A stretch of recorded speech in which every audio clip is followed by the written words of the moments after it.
Olá, meus amados, mais uma vez estamos aqui para falar da nossa querida língua portuguesa, tá? Então, nós já tivemos um horário em que nós trabalhamos a concordância verbal, né? Vimos aí aquela regra geral e também vimos eh, a regra com sujeito composto, tá bom? Então, vamos reforçar aqui, né, as regras de concordância verbal. E na próxima semana a gente vai ter mais um pouquinho de concordância, tá bom? Mas eu queria que vocês acompanhassem daí e, caso queiram tirar alguma dificuldade, né, alguma dúvida, estamos aqui, tá bom, meus amados? Vamos juntos. Professor Fernando Santos, professor de língua portuguesa, aqui da EJA Sétima Etapa, Ensino Médio, Canal Educação. Vamos lá. Olha só aqui que legal, ó. Olha aqui esse texto. João e eu farei hora extra hoje? Aí não dá, né, turma? Ei, turma, qual é a regra geral de concordância verbal, hein? Qual é a regra geral? O verbo se altera para concordar em número e pessoa com sujeito. E aqui eu tenho um sujeito composto, viu, turma? Eu tenho um sujeito composto, João e eu. João e eu. Veja que João é um elemento de terceira pessoa. Ele. E o eu é um elemento de primeira pessoa. Primeira pessoa. E o que é que você sabe? Bem, se eu tenho no sujeito pessoas gramaticais diferentes, o verbo deve ir para o plural da pessoa predominante. Sempre que houver a primeira pessoa, o verbo vai para o plural da primeira. O verbo irá para o plural da primeira. E o plural da primeira é nós. Então, nesta figura aí, nesta imagem, a fala desta jovem deveria ser assim: João e eu faremos hora extra. Faremos, faremos, faremos. Ok, turminha? Lindinho? Muito bem, vamos aí, né? Pode perceber que o sujeito do texto está aí, né? É João e eu, farei hora extra, né? Se eu tivesse aí o tu e o tu segunda e o ele terceira, o verbo iria para o plural da segunda. Se bem que a gramática também permite o plural da terceira, né? Ou seja, aqui seria faremos, né? Aqui em cima, faremos. Já vimos no slide anterior. E aqui seria fareis, né? João e tu e ele fareis, hora extra. Ou ainda farão, hora extra, tá? De acordo com o que nós acabamos de comentar no slide anterior. Bem, eu posso ter sujeito composto representado por ligados por ou, pela conjunção ou, tá? Muito cuidado, porque eu tenho duas situações, né, para este ou, ligando os núcleos do sujeito. Eu posso ter uma ideia de exclusão ou ainda retificação. E eu posso, né, não ter ideia de exclusão. E não havendo a ideia de exclusão, o verbo vai para o plural, porque a ideia vai ser de soma, né? Vai ser de soma. Olha só, todas as vezes que houver ideia de exclusão ou retificação, o verbo vai ficar no singular, ou então vai concordar com o núcleo do sujeito mais próximo, né? Porque se você retificou, vai concordar com o que estiver mais próximo. João ou Pedro será o novo gerente. Isso aí é uma exclusão. Se o João for, o Pedro não será. Se o João for, o Pedro não será. Então, será. O ladrão ou os ladrões, olha, professor, aí é uma retificação. É. Então, neste caso, o verbo concorda com o que está mais próximo, né? Com aquele que retifica. Né? Você não queria falar o ladrão, mas falou. Aí você retificou os ladrões. Aí você joga o verbo no plural para concordar com o rapazinho lá, né, retificado. Perfeito? Muito bem. Professor, e quando não houver essa ideia de retificação, tampouco de exclusão, vai haver a ideia de soma, meu filho. Havendo a ideia de soma, o nosso verbo vai para o plural. A gordura ou o sedentarismo são prejudiciais à saúde. Você não vai analisar assim. Se a gordura for, o sedentarismo não será. Não é assim. Não é que um seja prejudicial ou o outro. Os dois são. A ideia de soma. Repita comigo, por favor. A ideia é de soma, prof. Se a ideia é de soma, tá aqui o verbo no plural. Então, a gordura ou sedentarismo são prejudiciais. Posso dar mais um pouquinho? Vamos mais um pouquinho. Se o slide passar, eu continuo. Ajeite aí, por gentileza. Beleza, turma? É isso. Sujeito composto ligado, os núcleos ligados pela conjunção ou. Este ou pode ter valor de exclusão ou retificação e pode ainda ter ideia de soma. Tá bom? Ok? Joga na tela um minutinho aqui para mim, por favor. Um minutinho.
Beleza, galerinha, hein?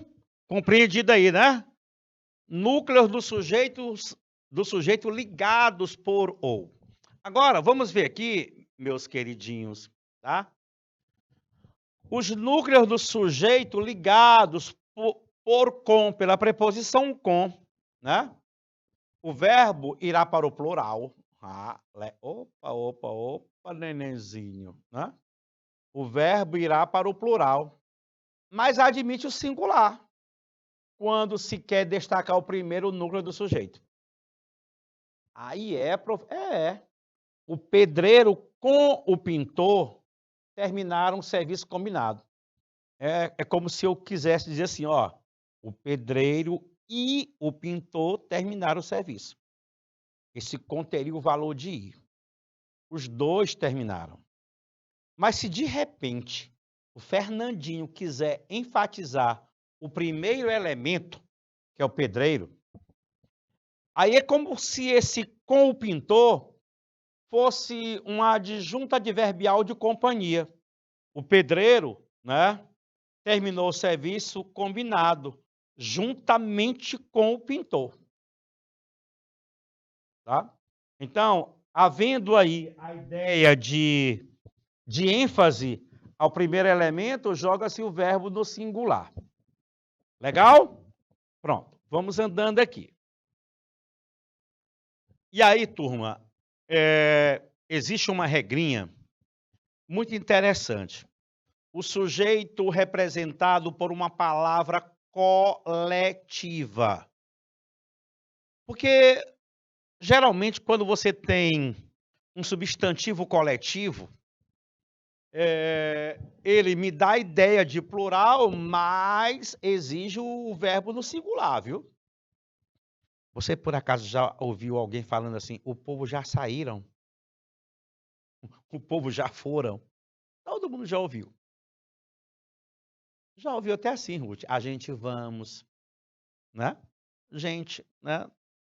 Porque gente aí, né, a pessoa se inclui. Deveria ser nós, né? Nós. Aquela letra de música do Antunes. Né? Então, palavra com valor coletivo na função de sujeito, você não concorda com a ideia, você concorda com a palavra. E a palavra, no caso aí do primeiro exemplo, é multidão. Multidão é o coletivo. Então, a multidão aplaudiu. Verbo na terceira pessoa. Muito cuidado, tá? Porque, às vezes, o substantivo coletivo aparece acompanhado de um determinante no plural. A multidão de torcedores. E aí, nesse caso, você vai ter duas possibilidades de concordância. Ou você concorda com a palavra coletiva ou concorda com o determinante do coletivo. Tá bom? Então ficaria assim, ó. A equipe de cinegrafistas. Eu posso dizer acompanhou? Pode. O acompanhou concordando somente com equipe. Mas eu posso colocar acompanharam concordando com cinegrafistas. E o sujeito é a equipe de cinegrafistas. Ou eu concordo com o determinante do coletivo, ou concordo com o próprio coletivo. Professor, qual das duas é melhor? Olha, o Fernandinho, quando escreve qualquer coisa que tem algo nesse naipe aí, o Fernandinho concorda com a palavra coletiva, que é o núcleo. A equipe de cinegrafistas. Qual é o núcleo do sujeito? Equipe. Tá bom? Mas a gramática pré-estabelece as duas possibilidades de concordância. A gramática pré-estabelece as duas possibilidades de concordância. Tranquilo? Tranquilo. Lindo, lindo. Professor, eu tenho muita dificuldade na concordância com sujeito que só aparece no plural. Mas muito cuidado, viu? Não é qualquer palavra que vai ter essa situação de concordância, não, viu? Tem que ser nome próprio, pluralizado. Estados Unidos, Minas Gerais, Amazonas, Sertões. Aí Não acontece com a palavra Pires, não. Tem que ser nome próprio, pluralizado. Aí você vai verificar se esse nome pluralizado apresenta artigo ou não. Sem artigo, o verbo fica no singular. Com artigo, o verbo concordará com o artigo. Ah, legal. Então vamos lá. Estados Unidos. Não tem artigo. E neste mesmo exemplo, prof, se fosse os Estados Unidos, eu diria são. Os Estados Unidos são uma potência mundial. Mas Estados Unidos é uma potência. Os Estados Unidos são. Estados Unidos é uma potência. Os Estados Unidos são. Estados Unidos é. As Minas Gerais possuem belezas naturais. Ó, Ruth, você nunca falou desse jeito. As Minas Gerais. Você só falou Minas Gerais. Quero é cegar. E nesse caso, né, se você usar só Minas Gerais, o verbo obrigatoriamente vai ficar no singular. Minas Gerais possui belezas. Mas se você colocar o artigo plural, aí o verbo vai concordar com o artigo. As Minas Gerais possuem. Muito cuidado com nomes de obras literárias, tá? E nomes de filmes também. Porque você pode concordar com a palavra obra subentendida. Por exemplo, Os Sertões. Observa que esse os faz parte do nome da obra. Então, Os Sertões são de Euclides da Cunha. Perfeito. Mas nada me impede de dizer é. Porque aí eu posso concordar com a palavra obra subentendida. A obra, Os Sertões, é de Euclides da Cunha. Certo? Os ratos invadiram o cinema. Cuidado. Ratos aí é o nome do filme. E ratos lá vai estar com R maiúsculo. Então você vai concordar, né, com a ideia que se tem, que é do filme. Então, os ratos invadiu. De preferência, invadiu. Porque senão você vai pensar que o cinema estava cheio de ratinho, né? Já pensou? Cinema lotado de mulher e rato aparecendo? Rapaz, é grito para todo lado. Pensa, mulher que grita quando vê um bicho desse aí. Rato. Guarbiru. Ai, ai, ai. Vamos nós! Vamos nós! E, prof, quando o sujeito é um pronome de tratamento? Ó, Ruth, eu vou lhe dizer uma coisa que você não sabe. Preste atenção. O pessoal usa Vossa Excelência e também usa Sua Excelência, não é? Muito bem. Vamos ver a diferença? Bora. Quais são as três pessoas do discurso? A que fala, que é a primeira. A com quem se fala, que é a segunda. E a de quem se fala, que é a terceira, tá? Esse vossa, ele vai corresponder àquele vós, não é? O vós. O vós não é a segunda pessoa do plural? É. Segunda é aquela com quem se fala, né? É. Sua corresponde a ele, ela, terceira pessoa, que é aquela de quem se fala. Ou bem, todas as vezes que você usar Vossa Excelência, você está falando com a pessoa. Se você usar Sua Excelência, você não está falando com ela, você está falando dela, tá? Vossa Excelência agiu corretamente. Neste exato momento, você está falando com a pessoa. Sua Excelência disse isso. Você está falando com alguém sobre alguém, que é a Sua Excelência. Independentemente de vossa ou sua, o tratamento vai exigir verbo na terceira pessoa. Qualquer pronome de tratamento deverá ser empregado com verbo na terceira pessoa. Se o tratamento vier no singular, verbo na terceira do singular. Se o tratamento vier no plural, verbo na terceira pessoa do plural. Então, Vossa Excelência agiu. Lindo. Terceira pessoa. E Vossas Excelências agiram, votaram. a nova lei. Verbo na terceira pessoa do plural. Tá bom? Tá lindo aí, turma? Tá, né não? Está fácil demais, não tá não? Vamos lá. Professor, eu tenho uma grande dificuldade na minha vida com relação à concordância com o pronome relativo que e com o pronome relativo quem. Aí tem, vai acabar agora. Vai acabar agora. Como assim, prof? É assim, neném, ó. O pronome relativo, ele pode ter várias funções. Dentre elas, a função de sujeito. Mas, todas as vezes que você tiver o pronome relativo que,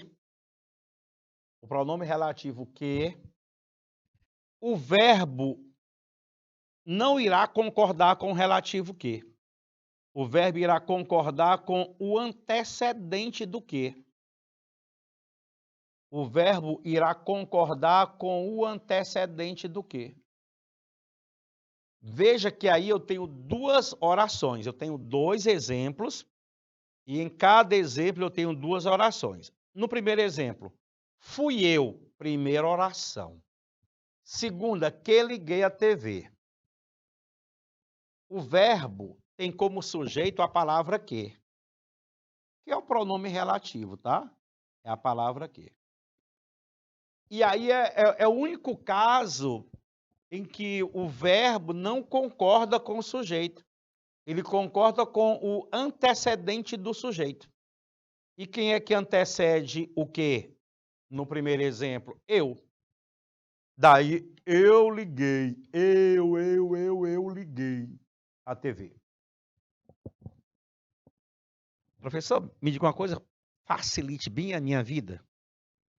Como é que eu vou descobrir que esse que é sujeito?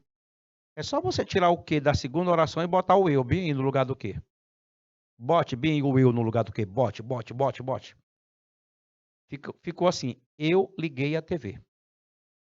No segundo exemplo, coloque o nós no lugar do que. Nós consertamos a TV. Acabou. O pronome relativo tem uma relação direta com o antecedente. Para você não repetir o antecedente na oração seguinte, você coloca o pronome relativo. Peraí, professor, então, vamos lá, ver se eu entendi. Quando eu tiver o pronome relativo que na função de sujeito, o verbo vai concordar com o antecedente do que? Isso. Com o antecedente do que? Agora, quando o nenenzinho tiver o pronome relativo quem, você tem duas opções, mas eu aconselho uma. Qual é que você aconselha, prof? Coloque o verbo na terceira do singular. E é a situação que você não usa no dia a dia. Mas é esta que eu quero que você utilize. Esta daqui é que é chique. Verbo na terceira pessoa do singular. Repita comigo, verbo na terceira pessoa do singular. Por influência da concordância com o pronome relativo que, aí você também pode concordar com o antecedente, tá? Com o antecedente. Mas se você prefere alguma coisa, prefira o verbo na terceira pessoa. Não sou eu quem faz o café. Não sou eu quem faço o café. Professor, como é que eu vou saber que essa que o senhor falou aí é a retada mesmo? Faça assim, ó. Presta atenção. Eu vou numerar bem aqui as orações, ó. Oração 1, oração 2. Oração 1, oração 2. No primeiro exemplo, comece a leitura pela oração 2 e termine na 1. No primeiro exemplo. Comece pela oração 2 e termine na 1. Comece aí. Eu vou dar um minutinho para você fazer isso bem aí, sozinho. Na tela, valendo, 1 minuto.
Ok, nenenzinho, como foi que você fez? Ó, você fez assim, ó. Presta atenção. Olha como foi que você fez, ó. Começando pela 2. Quem faz o café? Vá para 1 agora. Não sou eu. Quem faz o café não sou eu. Beleza? Agora vamos para o segundo exemplo. Quem faço o café não sou eu. Qual das duas você usaria?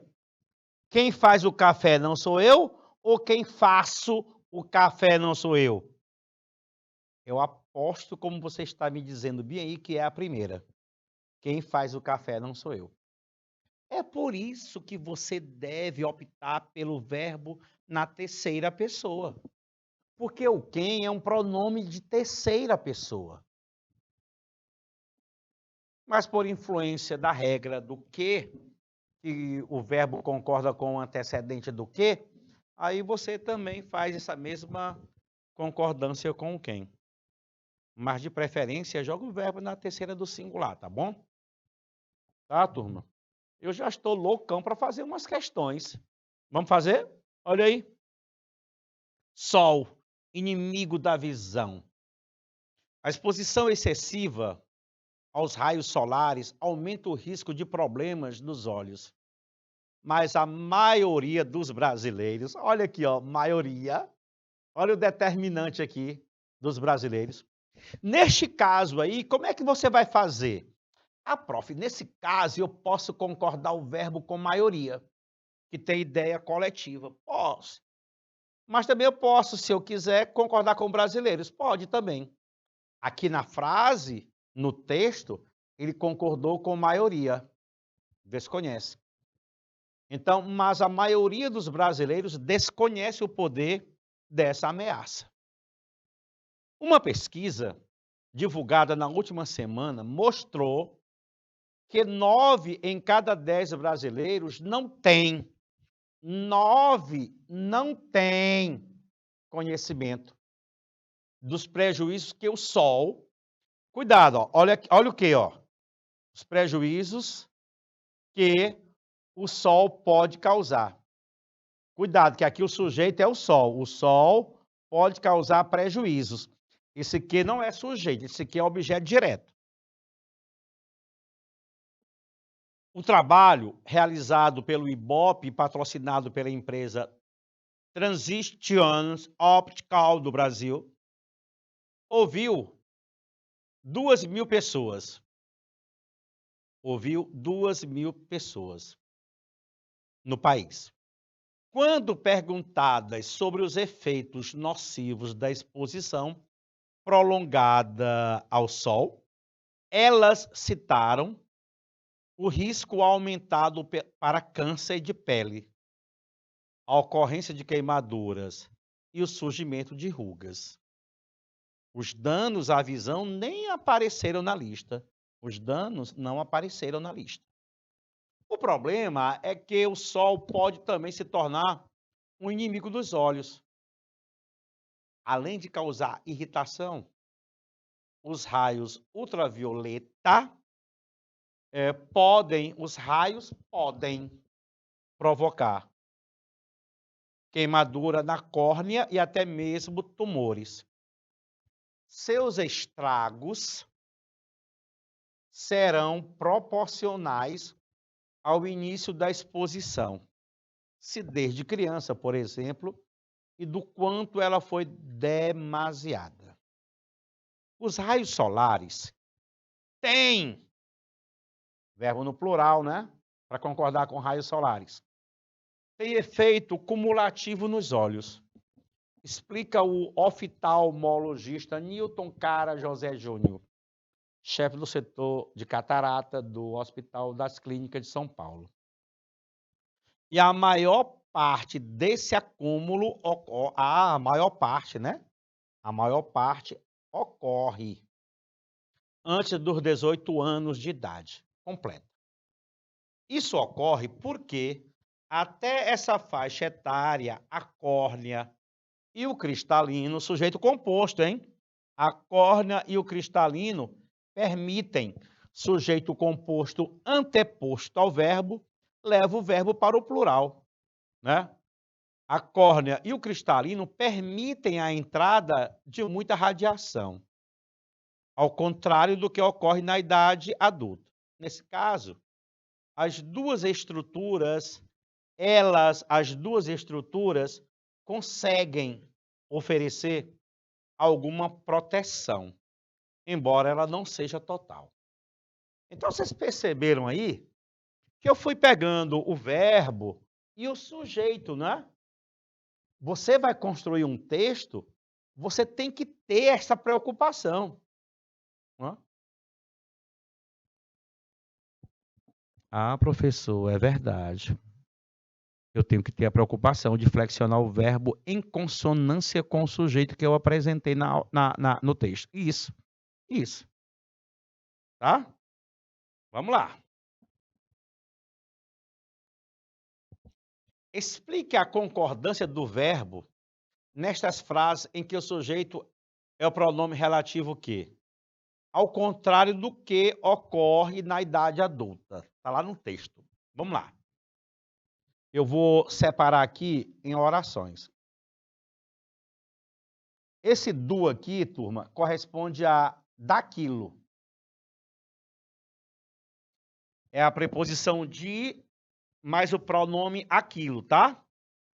Ao contrário daquilo que ocorre, né? Seria o de mais o aquilo. O aquilo é o o, viu? Então seria de mais o, do. E aí, vamos lá. Eu vou aqui pintar, vou pintar aqui o de e o o, separando os dois, tá?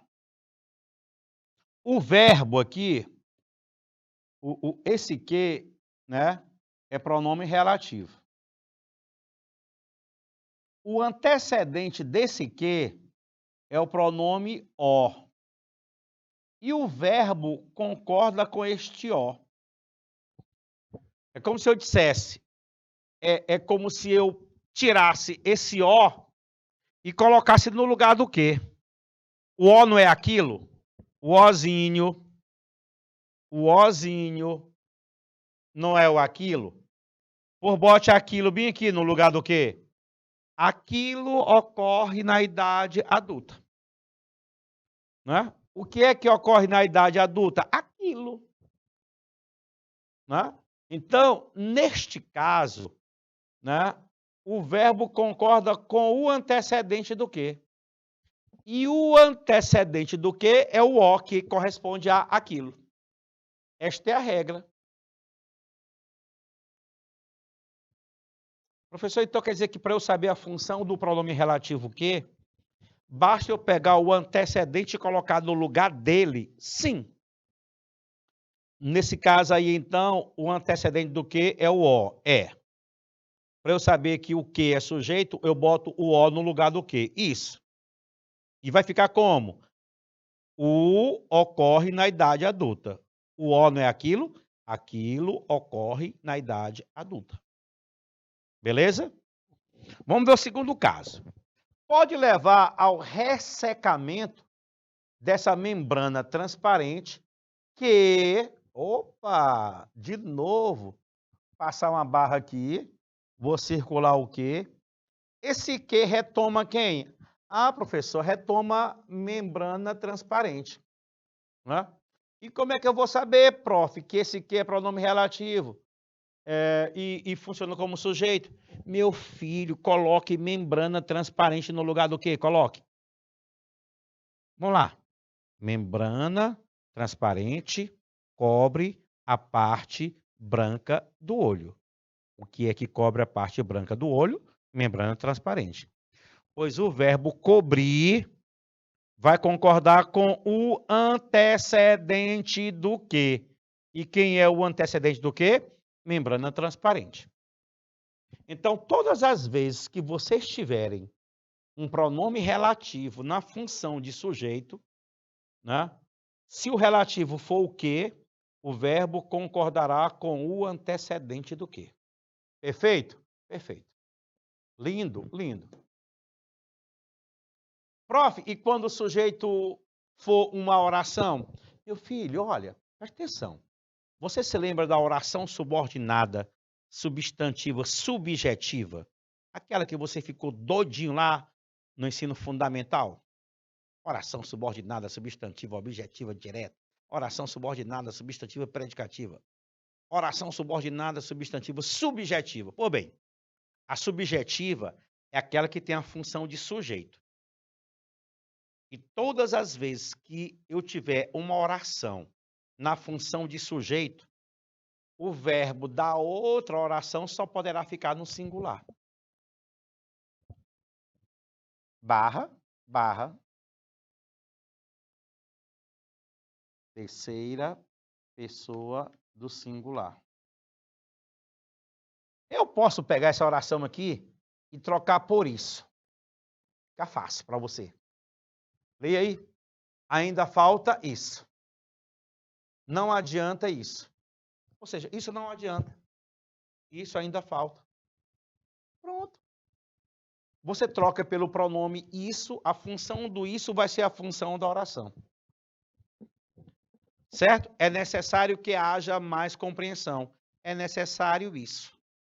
E nesse tipo de frase em que uma oração funciona como sujeito, a oração anterior não pode ter sujeito nela, porque o sujeito é a oração subordinada.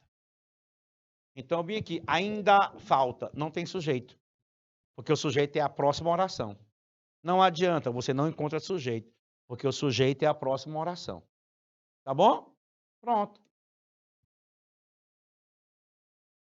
Tá, então eu vou aqui rapidamente fazer o seguinte, eu vou passar aqui algumas regras, vou deixar para a próxima semana, tá? E nós vamos treinar um pouquinho aqui, né, no tempo que nos resta, tá bom? Pronto, aí está. Já, aqui eu vou colocar algumas observações para você compreender legal. O verbo fazer, quando vier no sentido de tempo decorrido,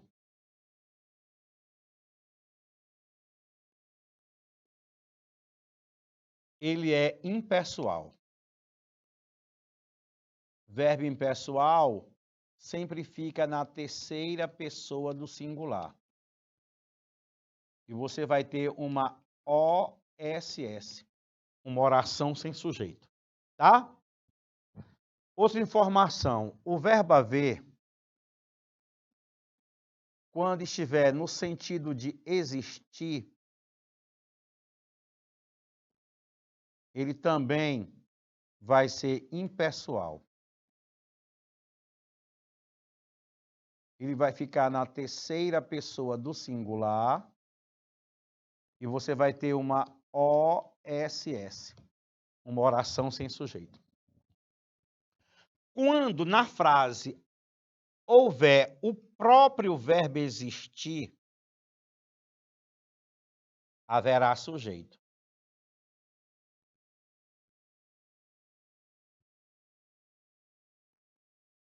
E quem é o sujeito?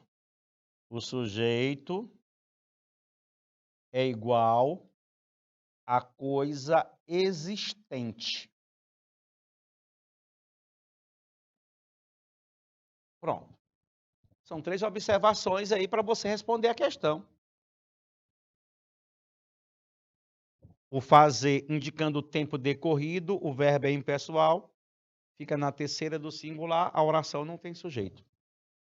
O verbo haver, quando for possível substituí-lo pelo verbo existir, ele também será impessoal, vai ficar na terceira pessoa do singular e a oração também não vai ter sujeito. Agora, se na frase houver o próprio verbo existir, aí você vai procurar um sujeito, porque tem. E que é um sujeito? A coisa que existir. A coisa que existir vai ser o sujeito. Então, vamos lá. Já fazem anos ou já faz anos? Professor, anos é tempo que já passou, né? É. Então, é um tempo decorrido, transcorrido. Então, se é tempo decorrido, o verbo é impessoal. E verbo impessoal fica na terceira do singular. Olha aqui, prof. O que é que eu estou fazendo? Já eliminei 3 itens, A, B e C. Tá? E o que mais, prof? Meu filhinho, preste atenção. Já faz anos. Já faz anos. Né? Havia ou haviam neste local árvores e flores? Ah, professor, aí é o verbo haver, não é? É. Eu posso trocar pelo verbo existir? Existiam árvores? Pode. Então, quando o verbo haver estiver no sentido de existir, ele também é impessoal. E vai ficar na terceira pessoa do singular. Havia. Ah, professor, havia, né? Faz e havia. Legal. Muito bem. Professor, ou vai ser a letra D ou a letra E. É isso aí. Vamos fechar com chave de ouro? No último espaço, eu tenho o verbo existir para empregar. E leia bem aí o que está escrito aqui. Leia aí, vou circular na cor azul, ó. Quando você tiver o verbo existir, haverá sujeito. E o sujeito sempre vai ser a coisa existente. Leia a frase. Hoje só ervas daninhas. Qual é a coisa existente? Ervas, professor. Ervas daninhas é o sujeito. Ah, então existem. Pronto. E aí, filhinho, você vai marcar, sabe que letra? Letra D de danadinho, tá? Vou ficar por aqui, o meu tempo encerrou e a gente se encontra na próxima semana para falar de amor. Falar de amor é falar da nossa linda língua portuguesa. Fui!